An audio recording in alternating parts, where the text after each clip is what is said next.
Hello friends, ഇന്നത്തെ എപ്പിസോഡിൽ ശാരികയുടെ കുഞ്ഞ് ബഹളം വെച്ചത് കേട്ട് പിള്ള ശാരികയുടെ കുഞ്ഞിനെ കുറിച്ച് ചില കാര്യങ്ങൾ രാഘവൻ നായരോട് പറയുന്നു. ആ കുഞ്ഞ് ജനിക്കാൻ പോകുന്നു എന്ന് അറിഞ്ഞപ്പോൾ തന്നെ അത് അതിന്റെ മുത്തശ്ശിയെ ആ വീട്ടിൽ നിന്ന് അടിച്ചിറക്കി. ഇത് കേട്ടതും രാഘവൻ നായർ ഞെട്ടലോട് ചോദിച്ചു, മുത്തശ്ശിയോ? ആ, കുടുംബശ്രീയുടെ എല്ലാമായിരുന്ന കുടുംബശ്രീയുടെ വിളക്കായിരുന്ന ശാരദാമ്മയെ ആ വീട്ടിൽ നിന്ന് എന്നേക്കുമായി പറഞ്ഞു വിട്ടില്ലേ? പിന്നെ ഇപ്പോ ദാ ആ കുഞ്ഞ് ജനിച്ചു കഴിഞ്ഞപ്പോഴേക്ക് അതിന്റെ അമ്മ കണ്ടില്ലേ, ഇപ്പോ ട്രെയിന് മുന്നിൽ ചാടി മരിക്കാറായി കിടക്കുന്നു. ഇപ്പോ ആ കുഞ്ഞുതാ ഇങ്ങോട്ട് വന്നു കയറിയപ്പോഴേക്കും നമ്മുടെ സത്യാമ്മയ്ക്ക് കണ്ട ഉണ്ടായ അവസ്ഥ എന്താണെന്ന്. സത്യാമ്മ ഇപ്പോ ജയിലിലേക്ക് പോകേണ്ടി വന്നു. അതാ ഞാൻ പറഞ്ഞത്, ഈ കുഞ്ഞിന് എന്തോ ജാതകദോഷം ഉണ്ട് സാറേ.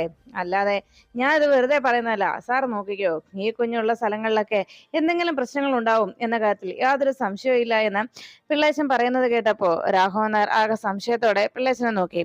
അതെ, ഇവിടെ എന്തൊക്കെയാ സംഭവിച്ചതെന്ന് സാർ ഒന്ന് ആലോചിച്ച് നോക്കിയേ എന്ന് പറഞ്ഞപ്പോ അതൊക്കെ ശരി തന്നെയാണെന്നുള്ളൊരു തോന്നൽ രാഘവൻ നായരുടെ മനസ്സിനെയും അലട്ടി. ഇനി എന്തൊക്കെയാ ഇവിടെ വരാൻ പോകുന്നതെന്നും ഈ കുടുംബത്തിന് എന്തൊക്കെയാ പ്രശ്നങ്ങൾ ഉണ്ടാവുന്നതെന്നും ഈ കുഞ്ഞിവിടെ നിന്ന് കഴിഞ്ഞാൽ ഈ കുടുംബത്തിന് തന്നെയായിരിക്കും ദോഷം ഉണ്ടാവാൻ പോകുന്നത് എന്നൊക്കെ പിള്ളേച്ചൻ പറയുമ്പോഴേക്കും പൊന്നി കുഞ്ഞുമായിട്ട് താഴേക്ക് ഇറങ്ങി വന്നു. ഈ കരച്ചിൽ നിർത്തുന്നില്ല സാറേ എന്ന് പറഞ്ഞുകൊണ്ട് പിള്ളയുടെയും രാഘവൻ നായരുടെ അരികിലേക്ക് പൊന്നി എത്തിയതോടെ പൊന്നു പറയുന്നത് കേട്ട് രാഘവൻ നായരോടും പിള്ളേച്ചൻ പറഞ്ഞ പോലെ പൊന്നിയോടും പറഞ്ഞു, അതെ, അങ്ങനെ ഇങ്ങനെയൊന്നും ആ കരച്ചിൽ നിർത്താൻ പോകുന്നില്ല പൊന്നി. അതെ, അസുര വിത്ത. കാരണം എന്താണെന്നറിയാവോ? ഇന്നത്തെ അതിന്റെ ലക്ഷ്യം എന്താണെന്നറിയാവോ? നമ്മള് ആരും ഭക്ഷണം കഴിക്കാൻ പാടില്ല. പൊന്നിയെ കൊണ്ട് ഇവിടെ ഇന്നത്തെ ജോലിയൊന്നും എടുപ്പിക്കരുത്. അതാണ് അതിന്റെ ലക്ഷ്യം എന്ന് പറഞ്ഞ് പിള്ളേച്ചൻ അങ്ങനെ പറയുമ്പോഴേക്കും ഒന്ന് പോ എന്റെ പിള്ളച്ചേട്ടാ എന്ന് പറഞ്ഞ് അവിടുന്ന് കുഞ്ഞുമായിട്ട് അകത്തേക്ക് പോവുകയാണ് പൊന്നി. അപ്പോഴേക്കും രാഘവൻ നായരോട് പിള്ള പറഞ്ഞു, സാറേ, ഞാൻ പറഞ്ഞ സത്യം തന്നെ. സാർ നോക്കിക്കോ, ഇതിന്റെയൊക്കെ അവസാനം അങ്ങനെ തന്നെ വരാൻ പോകുന്നത്. സാറ് ഞാൻ പറയുന്നത് കാര്യമാക്കാതെ ഇരിക്കണ്ട, ഒന്ന് ആലോചിച്ച് നോക്കുന്നത് പറഞ്ഞ് പിള്ളേച്ചൻ കുഞ്ഞിനെ കുറ്റപ്പെടുത്തി. പിള്ള അങ്ങനെ തന്നെ സംസാരിച്ചു. അപ്പോഴാണ് കരുണാശ്രമത്തിലേക്ക് ശാലിനി ആരോ വരുന്നതിനായിട്ട് വെയിറ്റ് ചെയ്ത് അങ്ങനെ ഇരിക്കുമ്പോൾ ശാലിനിക്ക് അരികിലേക്ക് ആ മുറിയിലേക്ക് സുസ്മിത കയറിയെത്തി. സുസ്മിത വന്നതും ശാലിനി നോക്കിയിട്ട് ചോദിച്ചു, ഓ, നീയായിരുന്നോ? ഓ, ഇവിടെ ഏതോ VIP ഗസ്റ്റ് എന്നെ കാണാൻ വന്നിരിക്കുന്നു എന്ന് പറഞ്ഞപ്പോ നീയാണെന്ന് ഞാൻ കരുതിയില്ല എന്ന് പറഞ്ഞപ്പോഴേക്കും ശാലിനി ചോദിച്ചു, പിന്നെ നീ ആരാണെന്നാ കരുതിയത്? നീ കരുതിയത് എന്താ? ഇവിടെ മറ്റാരെങ്കിലും വരുമെന്നാണോ നീ കരുതിയത്? അതോ ദേവേന്ദ്രന്റെ അച്ഛൻ മുത്തുപട്ട വരുമെന്ന് കരുതിയോ എന്ന് ചോദിച്ചപ്പോഴേക്കും സുസ്മിത പറഞ്ഞു, അതും വേണമെങ്കിൽ എത്തും. എന്താ കാണണോ? എന്റെ ജ്ഞാനദൃഷ്ടി കൊണ്ട്, എന്റെ ദിവ്യജ്ഞാനം കൊണ്ട് അതങ്ങനെയും വരുത്താനുള്ള ശക്തി ഇപ്പോ ഈ കാഷായ വസ്ത്രത്തിനുണ്ട്. നിനക്കറിയോ, ഇപ്പോ സെക്രട്ടേറിയറ്റിന്റെ മുറ്റത്ത് നിൽക്കുന്ന ആ മാവിൽ അത് എങ്ങോട്ട് കാറ്റ് വീശണമെന്നും അത് എങ്ങോട്ട് ചായണമെന്നും ഇപ്പോ ഇവിടെ ഇരുന്നുകൊണ്ട് ഞാനൊന്ന് ധ്യാനിച്ചാൽ അക്കാര്യം ഇവിടെ കൃത്യമായി തന്നെ നടപ്പിലാക്കും. എന്താ നിനക്ക് അതിൽ സംശയമുണ്ടോ? അതെ, ഞാൻ നീ കരുതുന്ന പോലെ പണ്ട് നിന്റെ ഓരോ വാക്കുകൾ കേട്ട് ഭയന്ന് ഓടി മാറിയിരുന്ന സുസ്മിതയല്ല ഈ ഇരിക്കുന്നത്. കാരണം ഇപ്പോ ഈ വസ്ത്രം ധരിച്ച് ഇവിടെ ഇരിക്കുന്നതേ സ്വാമി സ്വരൂപാനന്ദയുടെ ഉത്തമ ശിഷ്യയാണ്. മാത്രമല്ല ഇവിടുത്തെ പ്രധാനി. ഞാൻ ആദ്യം വിചാരിച്ചത് എന്തെങ്കിലും എന്റെ ഭാഗത്ത് നിന്ന് എന്തെങ്കിലും ഉപദേശങ്ങൾ സ്വീകരിക്കാനായി എത്തിയ ആളായിരിക്കും എന്നാണ് ഞാൻ കരുതിയത്. എന്താ ഞാൻ നിനക്ക് തരേണ്ട ഉപദേശം എന്ന് ശാലിനി സുസ്മിതയോട് ചോദിച്ചപ്പോഴേക്കും ശാലിനി പറഞ്ഞു, അതെ, നീ പലപ്പോഴും എന്റെ ജീവിതത്തിൽ പ്രശ്നങ്ങൾ സൃഷ്ടിക്കാനായി മനഃപൂർവ്വം പല കാര്യങ്ങളും അതിനായി നീ ഒരുക്കിയിട്ടുണ്ട്. അങ്ങനെ പലപ്പോഴും എന്റെ കുടുംബത്തെ തകർത്തെറിയുന്നതിന് വേണ്ട നീക്കങ്ങൾ നിന്റെ ഭാഗത്തുനിന്ന് ഉണ്ടായിട്ടുമുണ്ട് എന്ന് പറഞ്ഞപ്പോഴേക്കും സുസ്മിത പറഞ്ഞു, അതെ, നീ അന്ന് നിന്റെ വിഷ്ണുവും ചേർന്ന് തകർത്തെറിയാൻ ശ്രമിച്ചതാണ് എന്റെ ജീവിതം. അന്ന് നീയൊക്കെ ഇല്ലാതാക്കിയതായിരുന്നു എന്റെ അന്നത്തെ ജീവിതം. അതിൽ നിന്ന് ഞാൻ ഉയർത്തെഴുന്നേറ്റ് വന്നതാണ്. ഇഞ്ചിഞ്ചായി ഇനി 1000 മടങ്ങ് നീ ഇനി വേദനിക്കണം. അതാണ് എന്റെ ലക്ഷ്യം. അതുകൊണ്ട് അന്നത്തെ നിന്നോടുള്ള പക അത് 1000 മടങ്ങായി നിന്റെയും നിന്റെ കുടുംബത്തെയും തകർത്തെറിയാനെ ആഞ്ഞടിച്ചുകൊണ്ടിരിക്കുകയാണെന്ന് പറഞ്ഞപ്പോ ശാലിനി വേഗം ചാടി എഴുന്നേറ്റ് സുസ്മിതക്കരികിലേക്ക് ചെന്നിട്ട് പറഞ്ഞു, അതെ, ഒരിക്കൽ കൂടി നിന്നോട് ഞാൻ പറയുക, ഇപ്പോ നീയായിട്ട് ഇറങ്ങി തിരിച്ചിരിക്കുന്ന, നീയായിട്ട് തുടങ്ങി വെച്ച ഈ ഗെയിം, സോമശേഖരന്റെ സഹായത്തോടുകൂടി നീ തുടങ്ങിയ ഈ ഗെയിം ഇവിടെ നീ തന്നെ അവസാനിപ്പിക്കുന്നതാണ് നല്ലത്. ഇല്ല എങ്കിൽ ഇതിന്റെ പരിണത ഫലം നീ ചിന്തിക്കുന്നതിലും അപ്പുറമായിരിക്കും എന്ന് പറഞ്ഞപ്പോഴേക്കും സുസ്മിത പറഞ്ഞു, എന്താ നീ ഭീഷണിയായിട്ട് ഇറങ്ങിയിരിക്കുകയാണോ? എന്തായാലും നിന്റെ ഈ ഭീഷണിക്കൊന്നും ഇവിടെ സുസ്മിതയെ എന്തെങ്കിലും ചെയ്യാമെന്ന് നീ കരുതണ്ട.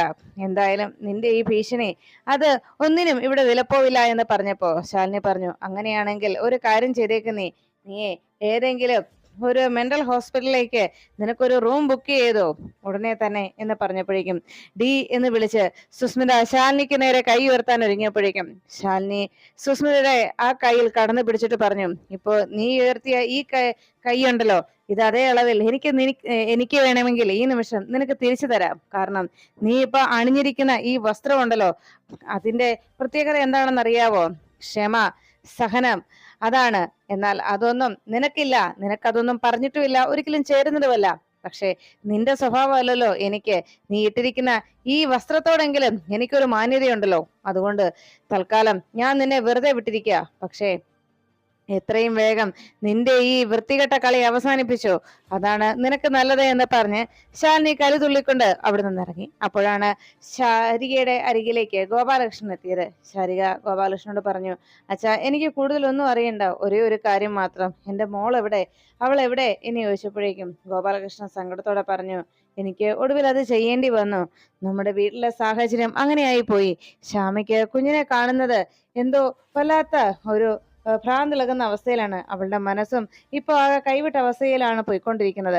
അതുകൊണ്ട് തന്നെ കുഞ്ഞിനെ അവിടെ നിർത്തിയാൽ കുഞ്ഞ് സുരക്ഷിതയല്ല എന്ന ഒറ്റ കാരണത്താലാണ് എനിക്ക് അങ്ങനെ ചെയ്യേണ്ടി വന്നത് എന്ന് പറഞ്ഞപ്പോഴേക്കും ശാരിക ചോദിച്ചു, അച്ഛാ, മോൾ എവിടെ, എനിക്കത് അറിഞ്ഞാൽ മതി എന്ന് പറഞ്ഞപ്പോ ഗോപാലകൃഷ്ണൻ പറഞ്ഞു, ഞാൻ ശാലിനിയുടെ കയ്യിൽ കൊണ്ടുപോയി കൊടുത്തു മോള് അവിടെ സുരക്ഷിതയായിരിക്കും. മോളുടെ ജീവന് ഒരാപത്തും അവിടെ സംഭവിക്കില്ലല്ലോ എന്ന് പറഞ്ഞപ്പോ ശാരിക പറഞ്ഞു, അച്ഛാ, അത് എന്ന് പറഞ്ഞതും, അല്ല, നിനക്ക് ഇനി അത് പറ്റില്ല എന്നുണ്ടെങ്കിൽ ഞാൻ ഇന്ന് തന്നെ കുഞ്ഞിനെ അവിടുന്ന് തിരിച്ചു വാങ്ങിക്കൊണ്ട് വന്നോളാം എന്ന് ഗോപാലകൃഷ്ണൻ അറിയിച്ചു. ശാരിക അതെല്ലാം കേട്ട് വല്ലാതെ അസ്വസ്ഥയായതുകൊണ്ട് കുഞ്ഞിനെ കുറിച്ച് ഓർത്ത് ആദി കൂടിയുകൊണ്ട് വേഗം ശ്വാസം മുട്ടൽ അനുഭവപ്പെട്ടു ശാരികയ്ക്ക്. അത് കണ്ടതോടെ ഗോപാലകൃഷ്ണൻ വേഗം തന്നെ ഡോക്ടറെ വിളിച്ചു. അതുവഴി വന്ന നേഴ്സ് എന്തു പറ്റിയെന്ന് ചോദിച്ചപ്പോഴേക്കും മോൾക്ക് വല്ലാതെ ശ്വാസം മുട്ടൽ അനുഭവപ്പെട്ടു, ഡോക്ടർ പ്രിയ എവിടെ എന്ന് ചോദിച്ചതും വേഗം തന്നെ താൻ ഡോക്ടറെയും കൂട്ടി വരാമെന്ന് നേഴ്സ് അറിയിച്ചു. അപ്പോഴേക്കും ഗോപാലകൃഷ്ണൻ ശാരികയുടെ അരികിൽ ചെന്ന് മോളെ എന്ന് വിളിച്ചുകൊണ്ടിരുന്നു. ഉടനെ ഡോക്ടറും നേഴ്സും കൂടി അവിടേക്ക് എത്തി. എന്നിട്ട് ഡോക്ടർ പറഞ്ഞു, അതെ, പേഷ്യന്റിനെ കൂടുതൽ ടെൻഷൻ ഉണ്ടാക്കുന്ന കാര്യങ്ങളൊന്നും പറയരുതെന്ന് നിങ്ങളോട് നേരത്തെ പറഞ്ഞിട്ടുള്ളതല്ലേ, എന്നിട്ട് അതെന്താ നിങ്ങൾ ശ്രദ്ധിക്കാതിരുന്നത്? ഇപ്പോ തൽക്കാലം നിങ്ങൾ പുറത്തേക്ക് എന്ന് പറഞ്ഞ് ഗോപാലകൃഷ്ണനെ അവിടെ മുറിയിൽ നിന്ന് പുറത്താക്കി. ഗോപാലകൃഷ്ണൻ ആകെ ടെൻഷനോടെ അവിടെ എന്താണ് ഡോക്ടർ പറയുന്നതെന്ന് അറിയാനായി വെളിയിൽ കാത്തു നിൽക്കുകയായിരുന്നു. അപ്പോഴാണ് രോഹിത് ശ്യാമയുമായി ഒരു സൈക്കാട്രിസ്റ്റിന്റെ മുന്നിലേക്ക് എത്തിയത്. അദ്ദേഹം ശ്യാമയെ പരിശോധിച്ചു, ഹിപ്നോട്ടൈസ് ചെയ്ത് ശ്യാമയുടെ മനസ്സിലുള്ള അവസ്ഥയെക്കുറിച്ച്, ശ്യാമയുടെ മനസ്സിൽ എന്തൊക്കെ ആശങ്കകൾ ഉണ്ടെന്നും ശ്യാമ എന്തുകൊണ്ട് ഇങ്ങനെയൊക്കെ പ്രതികരിക്കുന്നുവെന്നും ശ്യാമയുടെ മനസ്സിനുള്ളിൽ മറിഞ്ഞു കിടക്കുന്ന യഥാർത്ഥ കാരണം എന്താണെന്നും ഡോക്ടർ വ്യക്തമാക്കി മനസ്സിലാക്കുന്നു. ശ്യാമയുടെ മനസ്സിൽ നിന്ന് കാര്യങ്ങളൊക്കെ ഗ്രഹിച്ചു കഴിയുമ്പോഴേക്കും ഡോക്ടർ ശ്യാമയുടെ ജീവിതത്തിൽ സംഭവിച്ച കാര്യങ്ങളും കുഞ്ഞിനെ അപായപ്പെടുത്താൻ ശ്രമിച്ചതുമായിട്ടുള്ള എല്ലാ കാര്യങ്ങൾ ഡോക്ടർ തിരിച്ചറിഞ്ഞു. അതിനുശേഷം രോഹിത്തിന്റെ അരികിലേക്ക് എത്തി ഡോക്ടർ പറഞ്ഞു, അതെ, ഇപ്പോ ശ്യാമയ്ക്ക് കൂടുതൽ പ്രശ്നങ്ങളൊന്നുമില്ല. കാരണം നിങ്ങൾ പറഞ്ഞതുപോലെ അത്ര വലിയ പ്രശ്നം ശ്യാമ ഇവിടെ അഡ്മിറ്റ് ചെയ്ത് ചികിത്സിക്കേണ്ട കാര്യങ്ങളൊന്നും നിലവിൽ ഇപ്പോഴില്ല. പിന്നെ ഇപ്പൊ ചെയ്യേണ്ടത് എന്താന്ന് വെച്ചാൽ ശ്യാമയുടെ ഉള്ളിന്റെ ഉള്ളിൽ ഒരു കുഞ്ഞിനെ നഷ്ടമായതിന്റെ, ഒരു കുഞ്ഞില്ലാത്തതിന്റെ ബുദ്ധിമുട്ട്, ആ സങ്കടം ശ്യാമയുടെ ഉള്ളിലുണ്ട്.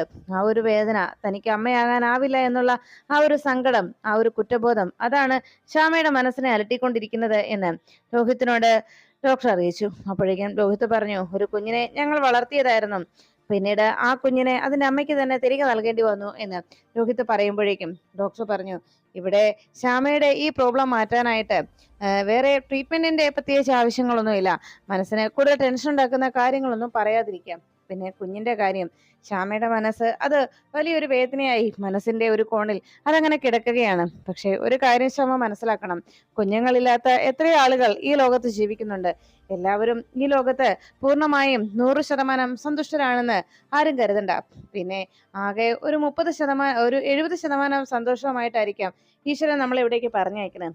ബാക്കി 30% സ്വയം നമ്മൾ ആർജിച്ചെടുക്കേണ്ടതാണ്. അതുകൊണ്ട് തന്നെ ഇവിടെ ഇതുപോലെ എത്രയോ ആളുകൾ ജീവിക്കുന്നുണ്ട്. അവരവരുടെ സങ്കടങ്ങൾ മറക്കാനായി അവർ മറ്റു പല ആക്ടിവിറ്റീസിലേക്കും വഴിമാറി അവരുടെ ചിന്തകളെ മാറ്റി നിർത്തുകയാണ്. അതാണ് ഇവിടെയും ചെയ്യേണ്ടത്. അതുകൊണ്ട് ഇവിടെ ശ്യാമയുടെ ഈ പ്രശ്നം മാറാൻ ശ്യാമയെ സ്നേഹിക്കുക. സ്നേഹത്തേക്കാൾ വലിയൊരു മരുന്ന് ഒരു രോഗത്തിനും ഇന്നേ വരെ കണ്ടെത്തിയിട്ടില്ല. അതുകൊണ്ട് തന്നെ ഇക്കാര്യത്തിൽ ഇനി ചെയ്യേണ്ടത് ഒന്ന് മാത്രമാണ്. നിങ്ങൾ പരസ്പരം സ്നേഹിക്കുക, പരസ്പരം കുറ്റങ്ങളും കുറവുകളും കണ്ടെത്തി പരസ്പരം അത് തുറന്നു പറഞ്ഞ് അത് പരിഹരിക്കുക. അതാണ് ഇനി നിങ്ങളുടെ ജീവിതത്തിൽ ഉണ്ടാകേണ്ടത്. പിന്നെ ഇപ്പോ ശ്യാമയ്ക്ക് ഉള്ള ഈ പ്രോബ്ലം മാറ്റിയെടുക്കാൻ അത് രോഹിത്തിന് മാത്രമാണ് കഴിയുന്നത്. ശ്യാമ ഈ ലോകത്ത് ഏറ്റവും കൂടുതൽ സ്നേഹിക്കുന്ന വ്യക്തി ആരാണെന്ന് പോലും രോഹിത് മനസ്സിലാക്കണം എന്നൊക്കെ രോഹിത്തിനോട് ഡോക്ടർ അറിയിച്ചു. അതുകൊണ്ട് തന്നെ ഒരു കാര്യം രോഹിത് ഇനി ശ്രദ്ധയോടെ നോക്കേണ്ടതുണ്ട്. ശ്യാമയ്ക്ക് മരുന്ന് ചില മെഡിസിൻസ് ഞാൻ തന്നുവിടാം, പക്ഷെ അതിനേക്കാൾ ഉപരി സ്നേഹവും കരുതലും അത് ശ്യാമയുടെ ഈ ഒരു അവസ്ഥയെ മാറ്റിയെടുക്കാൻ കഴിയും. ഇപ്പോഴും ശ്യാമയുടെ മനസ്സിന് നല്ല ചിന്തകൾ ഉണ്ടാകുന്ന കാര്യങ്ങൾ ശ്യാമയുടെ ചുറ്റുമുണ്ടാവട്ടെ. അങ്ങനെ നല്ലത് മാത്രം ശ്യാമയോട് പറയുകയും നല്ലത് മാത്രം ചിന്തിക്കാനും ശ്യാമ ശ്രമിക്കുക എന്ന് പറഞ്ഞപ്പോഴേക്കും ശ്യാമ ഡോക്ടറോട് പറഞ്ഞു, ഡോക്ടറെ, എന്നാലും എനിക്ക് ഒരു ഷോക്ക് തന്നോ, എങ്ങനെയെങ്കിലും എൻ്റെ ഈ മനസ്സൊന്ന് മാറ്റിയെടുക്കണം.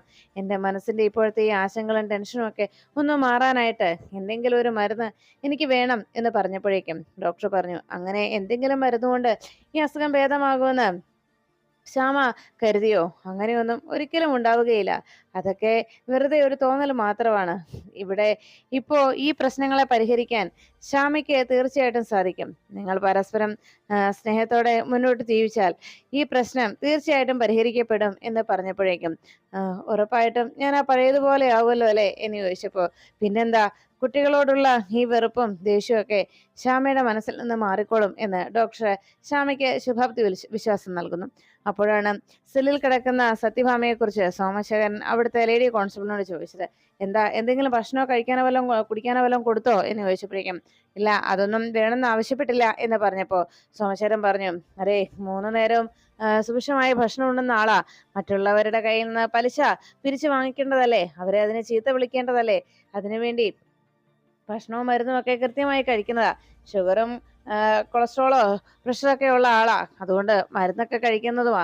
ഇവിടെ സമയത്തിന് ആഹാരം കൊടുത്ത് മരുന്നൊന്നും കഴിച്ചില്ലെങ്കിൽ എന്തേലും സംഭവിച്ചാൽ അത് നമുക്ക് പുലിവാല് പിടിച്ച അവസ്ഥയോ. അതുകൊണ്ടേ അങ്ങനെയൊന്നും വേണ്ട. പിന്നെ പലിശക്കാര്യത്തിൽ കടുംപിടുത്തം പിടിക്കുന്നവരാണിവർ. നമ്മളെ ശരിക്കും പലിശ പിഴിഞ്ഞ് അവർ പണം സമ്പാദിക്കുന്നവർ.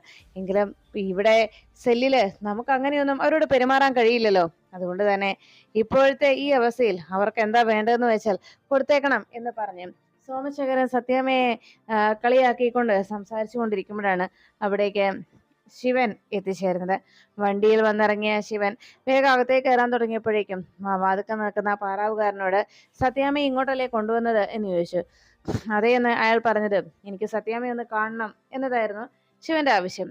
അത് കേട്ടപ്പോഴേക്കും അയാൾ പറഞ്ഞു, അയ്യോ, അത് പറ്റില്ല, ഇപ്പോ അത് സാധിക്കില്ല എന്ന് പറഞ്ഞപ്പോ ഉടനെ തന്നെ സോമശേഖരനോട് അങ്ങനെ സോമശേഖരൻ ശിവനെ ഇപ്പോ കാണണ്ട എന്ന് തീരുമാനമെടുത്തിട്ടുണ്ടാകുമെന്ന രീതിയിൽ ആ പാറാവുകാരൻ പറഞ്ഞപ്പോ ഉടനെ സോമശേഖരൻ അകത്തുനിന്ന് വിളിച്ചു ചോദിച്ചു, എന്താണോ പ്രശ്നം? ഇവിടെ വന്ന് ഇയാളെ ബഹളം ഉണ്ടാക്കോ? അവനെ ഇങ്ങ് കയറ്റിവിട്, അവന്റെ പ്രശ്നം എന്താണെന്ന് ഞാൻ മാറ്റി കൊടുക്കാം എന്നായിരുന്നു ഉടനെയുള്ള സോമശേഖരന്റെ മറുപടി. ശിവനകത്തേക്ക് കയറി ചെന്നതും, അതെ, നിന്റെ പ്രശ്നം ഞാൻ മാറ്റിത്തരടാ, എന്താടാ, നീ പോലീസ് സ്റ്റേഷനിൽ വന്നിട്ടാണോ കടന്നത് ബഹളം ഉണ്ടാക്കുന്നത് എന്ന് ചോദിച്ചപ്പോഴേക്കും ശിവൻ പറഞ്ഞു, അതെ, ഞാൻ വന്നത് സത്യാമ്മയെ കാണാനാണ്. നിന്റെ പെണ്ണുമ്പിള്ള വീടൊന്നും അല്ല നിനക്ക് തോന്നിവാസം വന്ന് ബഹളം ഉണ്ടാക്കാനത് എന്നൊക്കെ സോമശേഖരൻ ശിവനോട് ദേഷ്യപ്പെടുമ്പോ ശിവൻ പറഞ്ഞു, അതെ, എനിക്കറിയാം, പെണ്ണുമ്പിള്ള വീട്ടിൽ ചെന്ന് സ്ത്രീധന തുക ചോദിച്ച് ബഹളം ഉണ്ടാക്കുന്നതും പെണ്ണുമ്പിള്ളയെ വെറുതെ തല്ലുന്നതുമൊക്കെ ആരാണെന്നുള്ള കാര്യം ഞാനിവിടെ അങ്ങ് പറഞ്ഞാൽ സാറ് ശരിക്കങ്ങ് നാണം കെട്ടു പോകും. എന്താ, എന്നെ കൊണ്ട് പറയിക്കണോ എന്ന് ചോദിച്ചപ്പോഴേക്കും, നീ എന്താടാ സ്റ്റേഷനിൽ വന്ന് ഭീഷണിപ്പെടുത്തുന്നോ? അതെ, ഞാൻ ഇവിടെ വന്നത് സത്യാമ്മയെ കാണാനാണ്, സത്യാമ്മയെ കണ്ടിട്ടേ ഞാൻ പോകൂ എന്ന് പറഞ്ഞപ്പോഴും ദേഷ്യത്തോടെ സോമശേഖരൻ പറഞ്ഞു, അതെ, നിനക്ക് ഒരിത്തിരി കൂടുതലാണെന്ന് എനിക്കറിയാം എന്ന് പറഞ്ഞുകൊണ്ട് സോമശേഖരൻ ദേഷ്യപ്പെടുമ്പോ ശിവൻ പറഞ്ഞു, ഞാൻ വന്ന് സത്യാമ്മയെ കാണാനാണെങ്കിൽ ഞാൻ കാണുക തന്നെ ചെയ്യും എന്ന് പറഞ്ഞപ്പോ പോലീസുകാരെല്ലാവരും ശിവനെ പിടിച്ചു മാറ്റാനായി പോലീസുകാരോട് സോമശേഖരൻ അറിയിച്ചു. ഉടനെ സോമശേഖരന്റെ ആ ഓർഡർ കേട്ട് പോലീസുകാരെല്ലാവരും ശിവനെ പിടിച്ചു മാറ്റാൻ തുടങ്ങിയതും ശിവൻ അവരെ തള്ളി മാറ്റി വേഗം സത്യാമ്മയുടെ അരികിലേക്ക് ചെന്നു. സെല്ലിൽ കിടക്കുന്ന സത്യാമ്മയ്ക്ക് അരികിലെത്തി ശിവൻ പറഞ്ഞു, സത്യാമ്മയെ വിവരങ്ങൾ അറിഞ്ഞപ്പോൾ ഞാൻ വൈകിപ്പോയി, ഉടനെ തന്നെ വേണ്ടത് ചെയ്യാൻ സത്യാമ്മയെ, പെട്ടെന്ന് സത്യാമ്മയെ പുറത്തിറക്കാം എന്ന് പറയുമ്പോഴേക്കും പോലീസുകാരെല്ലാവരും ശിവനെ പിടിച്ചു മാറ്റാനായിട്ട് അരികിലേക്ക് എത്തി. പോലീസുകാരെ ശിവനെ പിടിച്ചു മാറ്റുമ്പോഴേക്കും ശിവൻ അവരെയും എല്ലാവരെയും തള്ളി മാറ്റിയിട്ട് ഒറ്റ ഒരെണ്ണം തൊട്ടു പോകരുത്, ഞാൻ സത്യാമ്മയോട് സംസാരിക്കാനാ വന്നത്, എനിക്ക് സത്യാമ്മയോട് സംസാരിക്കണം എന്ന് ശിവൻ അറിയിച്ചു. അപ്പോഴേക്കും പോലീസ് പാഞ്ഞെടുക്കാൻ തുടങ്ങിയപ്പോ സത്യാമ്മ സെല്ലിൽ നിന്ന് പറഞ്ഞു, ഏയ് വേണ്ട, ഞാൻ തന്നെ പറഞ്ഞു വിട്ടോളാം എന്ന് പറഞ്ഞ് സത്യാമ്മ അവരെ തടഞ്ഞു. എന്നിട്ട് ശിവനോട് ചോദിച്ചു, എന്താ എന്താ ശിവൻ നിനക്ക് വേണ്ടത്? നീ ഞാൻ നൽകുന്ന പണത്തിനുള്ള ജോലി ചെയ്താൽ മതി, ആ കൂറ് കാട്ടിയാൽ മതി എന്ന് പറഞ്ഞപ്പോഴേക്കും ശിവൻ പറഞ്ഞു, സത്യാമ്മേ, എനിക്ക് സത്യാമ്മയോട് സംസാരിക്കണമായിരുന്നു എന്ന് പറഞ്ഞപ്പോ, കാണാതെ പോകാൻ എന്റെ മനസ്സനുവദിച്ചില്ല എന്ന് പറഞ്ഞപ്പോ സത്യാമ്മ ചോദിച്ചു, അതെന്തിനാ? ഞാൻ നിന്റെ ആരാ? നീ എന്റെ മകനൊന്നും അല്ലല്ലോ, ഞാൻ നിന്റെ അമ്മയുമല്ല, പിന്നെന്തിനാ നീ എന്നെ കാണണം ഇങ്ങനെ വാശി പിടിക്കുന്നത് എന്ന് സത്യാമ്മയോ ദേഷ്യത്തോടെ ശിവനോട് ചോദിച്ചു. അത് ഞാൻ എന്നോട് തന്നെ പലപ്പോഴായി ചോദിക്കുന്ന ചോദ്യമാണ്, എനിക്ക് ഇപ്പോഴും അതിന് ഉത്തരം കിട്ടിയിട്ടില്ല എന്ന് ശിവനും വിഷമത്തോടുകൂടി പറയുമ്പോ സത്യാമ്മയെ താൻ ഇനിയും കാണാൻ വരുമെന്നും സത്യാമ്മയ്ക്ക് ഇവിടെ എന്തെങ്കിലും ബുദ്ധിമുട്ടുണ്ടായെന്ന് ഞാൻ അറിഞ്ഞാൽ ഞാൻ ഇങ്ങോട്ടൊരു വരവ് വരും, അത് സോമശേഖരന് ബുദ്ധിമുട്ടുണ്ടാക്കുകയും ചെയ്യുമെന്ന് ഒരു മുന്നറിയിപ്പ് സോമശേഖരൻ നൽകിയിട്ട് ശാൽ അവിടെ നിന്ന് ശിവൻ ഇറങ്ങുന്നു. ശിവന്റെ ആ ഭീഷണി കേട്ട് സോമശേഖരൻ ആകെ ഭയന്ന് വിറച്ച് നിൽക്കുന്നത് കണ്ട് സത്യാമ്മ ആകെ അങ്കലാപ്പോടെ ശിവനെ നോക്കുന്നു.